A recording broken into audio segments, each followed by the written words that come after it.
Champion trophy தொடர் தற்போது இறுதிக்கட்டத்தில் உள்ளது. மார்ச் 9ஆம் தேதி துபாயில் நடைபெறும் ஃபைனலில் இந்தியா நியூசிலாந்து அணிகள் மோதுகின்றன. ஐசிசி தொடர்கள் என்றாலே கிவிகளுக்கு எக்ஸ்ட்ரா எனர்ஜி வந்துவிடும். அதிலும் இந்தியா என்றால் வாழ்வா சாவா என எண்ணும்படி அவர்களின் ஆட்டம் இருக்கும். இதனால் இந்திய ரசிகர்கள் கிரைம் த்ரில்லர் மோடில்தான் இந்த போட்டியை காணும்படி இருக்கிறது.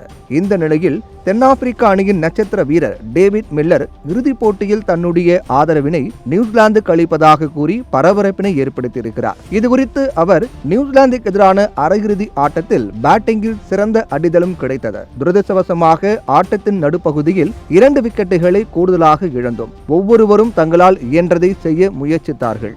இந்தியாவுக்கு எதிராக மீண்டும் போட்டியில் விளையாடினால் நன்றாக இருந்திருக்கும். ஆனால் வாழ்க்கை சில நேரங்களில் நியாயமாக இருப்பதில்லை. கோப்பையை வெல்ல வேண்டுமானால் கடுமையாக உழைக்க வேண்டும். நேர்மையாக கூற வேண்டுமெனில் இறுதிப் போட்டியில் நான் நியூசிலாந்து அணிக்கு ஆதரவு கொடுப்பேன் என்று தெரிவித்துள்ளார். லீக் சுற்று அடிப்படையில் பி பிரிவில் முதல் 2 இடங்களை பிடித்திருந்த தென்னாப்பிரிக்கா, ஆஸ்திரேலியா இரு அணிகளுமே துபாய்க்கு பயணம் செய்தன. ஏனெனில் இதில் ஒரு அணியே அரை இறுதியில் இந்தியாவை துபாயில் எதிர்கொள்ள வேண்டும். ஆனால் இந்திய அணி லீக் சுற்றை முதலிடத்துடன் நிறைவு செய்ததால் தென்னாப்பிரிக்க அணி இங்கு சென்ற வேகத்திலேயே பாகிஸ்தான் அணிக்கு திரும்பியது. இதனால் தேவையில்லாமல் தாங்கள் அலைந்தோம் என்று தென்னாப்பிரிக்கா அணி கருதுகிறது.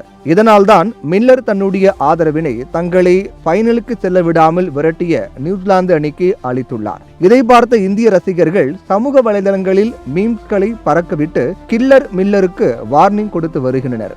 ஐசிசி நாக் அவுட் போட்டியில் 67 பந்துகளில் அதிவேக சதமடித்து சாதனை புரிந்த மில்லர் நடப்பு ஐபிஎல் தொடரில் லக்னோ சூப்பர் ஜெயின்ஸ் அணிக்காக ஆடவுள்ளார். அவரை 7,50,00,000 ரூபாய்க்கு அந்த அணி ஏலத்தில் எடுத்துள்ளது குறிப்பிடத்தக்கது.